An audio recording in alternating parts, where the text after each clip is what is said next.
Kamala Harris will be in Philadelphia. She's holding a star-studded concert rally packed with A-listers like Lady Gaga, Oprah, Ricky Martin. Pete Hegseth is with me now. Hey, all right, Pete. Does Harris campaigning with celebrities actually work with younger voters? And stop laughing.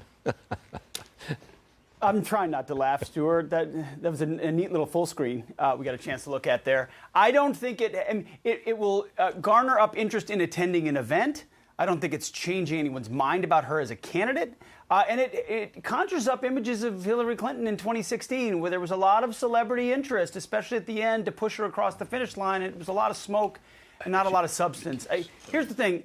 She was forced to play a different game than she wanted to because she knew she was losing. So she had to do interviews and get out and answer questions, except her answer was mostly no comment or I can't tell you what the stance is.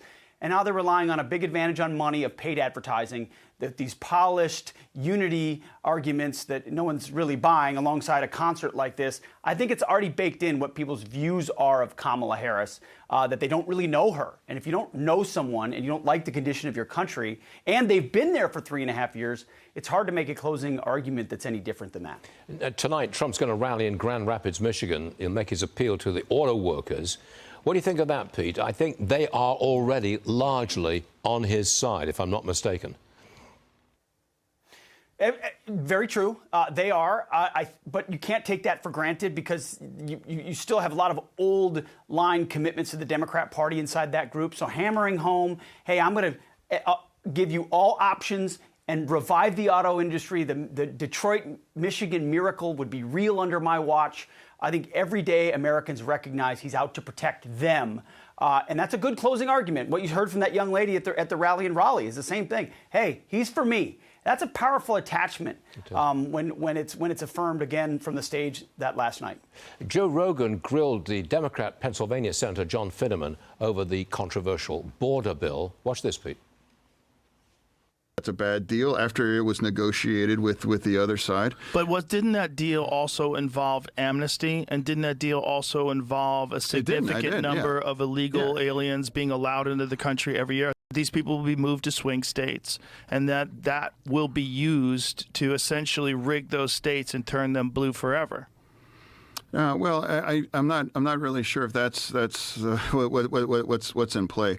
I think it's really it's important that we have to have an honest conversation. But doesn't that seem logical, though? You know, Pete, it really is good to see Joe Rogan get to the nitty-gritty about that border bill, because it really was essentially it was an amnesty bill, wasn't it? Absolutely. And it's good to see John Fetterman capable of doing that interview. Like, a heck of a recovery for him. I'm happy for him.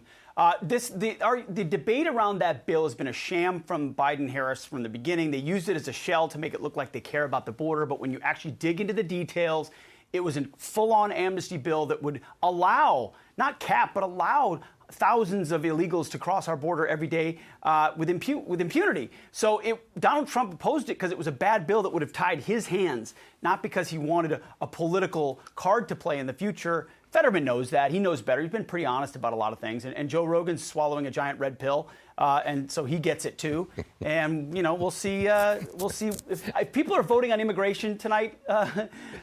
Stu, they're voting for Trump. I just think that the giant red pill was very interesting, I thought. All right, Pete, you're having far too much fun, you really are. You're going to be hosting election coverage tomorrow night at 8 p.m. Eastern on Fox Nation, and we're going to be there watching for you.